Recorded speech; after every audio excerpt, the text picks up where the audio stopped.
I want to talk about how becoming a mom has what it's taught me about effectively running an acupuncture clinic. So my daughter Samara is now 17 months old. She's the cutest thing in the world.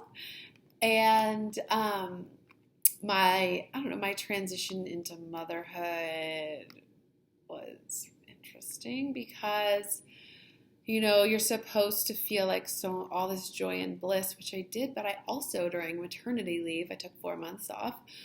It was really hard because I realized how much I identify with my work and love it and missed it.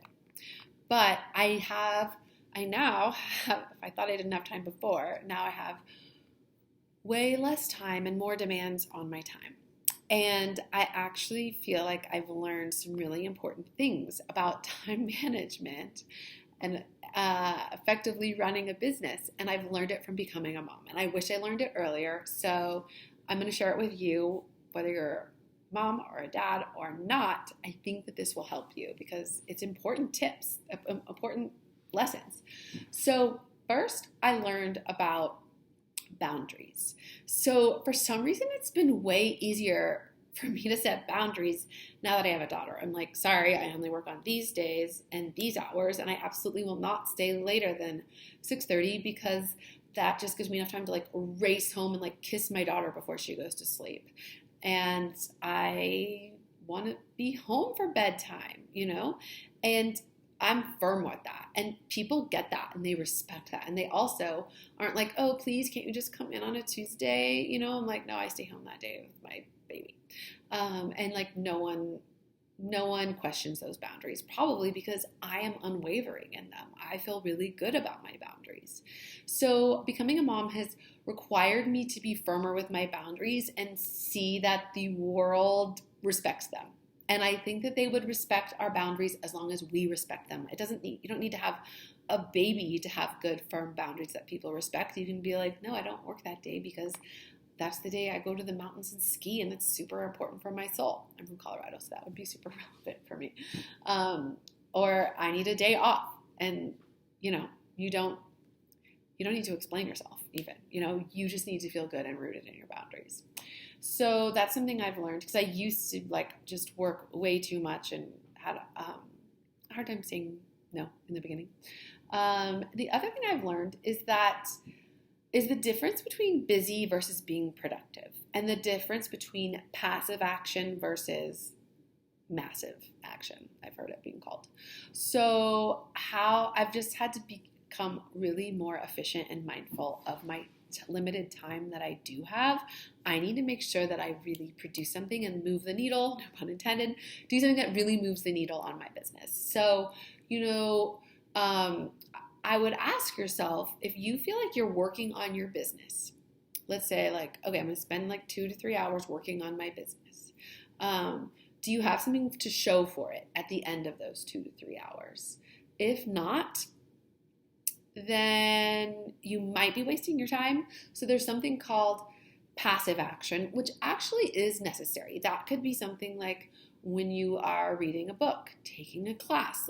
We need to educate ourselves, and it can really inspire us and motivate us and help us.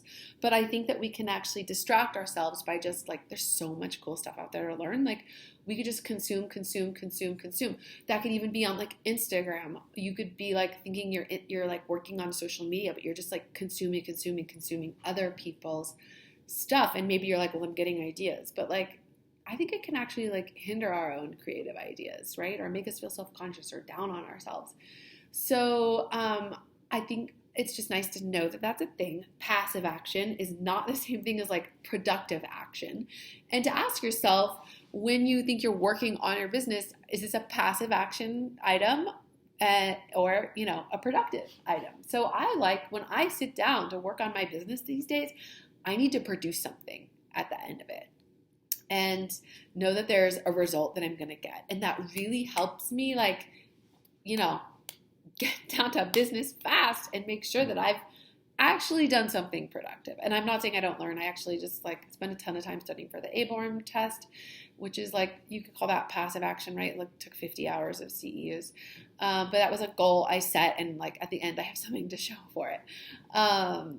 So I'm not like poo-pooing passive action or education at all. But there's times when I'm like, you could sit down and be like, okay, I'm going to work on social media and have like nothing to show for that time you just spent. And like, I've just spent time on social media, which I think we should all be spending less time on social media.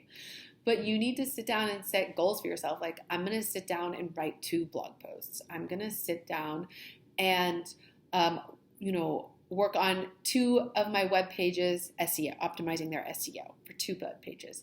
I am going to sit down and do a month's worth of Instagram content in 1 hour.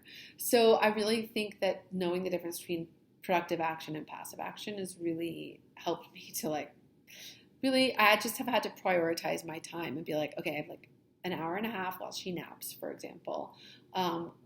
What's the most important thing for me to do at this time? So, and I think a lot of acupuncturists are feeling overwhelmed, feeling like they're like always working on their business. And I think it's worth asking yourself, are you actually working on your business and getting things done? Or are you just like being busy?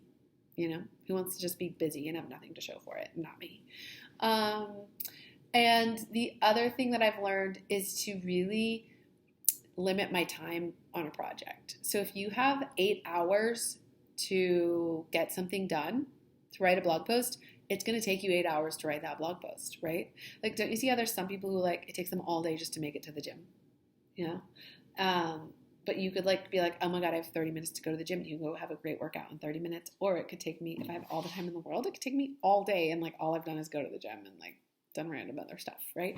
So I've learned to be like, I'm giving myself 1 hour, and in that 1 hour, I am getting this thing done, and I will get it done. If you give yourself more time to get something done, then I know it seems like, oh, well, then I'll for sure get it done.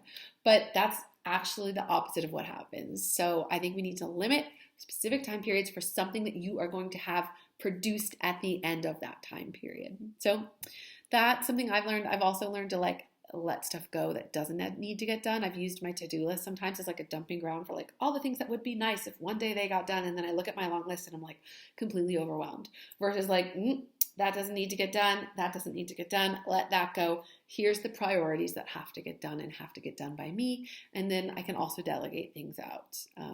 Learning to ask for help and let things go and relinquish a little control has also been something I've had to learn. So I don't know if that helps you think about like, okay, am I being busy, or am I being productive? Am I taking passive action or productive action, So just some things to think about. And then actually I schedule things into my calendar. I don't just write a to-do list. I give myself an hour chunk, put it in my calendar and say, this is when I'm going to accomplish this thing and have this thing done by the result. Not just like work on blogging or something, but like write this specific blog post in that 1 hour. So I don't know if that helps you. And also set really good boundaries and hold your boundaries. You deserve them. You own them. No one's going to actually question them unless you do. So things I've learned since becoming a mom. I hope that helps. I'm Katie Altnum, an acupuncturist and herbalist. I have a clinic in Denver. I've taught the business class to CSTCM for 8.5 years, and I'm the founder of acuprosper.com, where I teach acupuncturists how to start their practices and how to grow their acupuncture practices. And if you want to be notified when my courses open up, go to acuprosper.com, sign up for my top 10 tips, and I will keep you posted. Thanks, and keep doing what you're doing because the world needs you.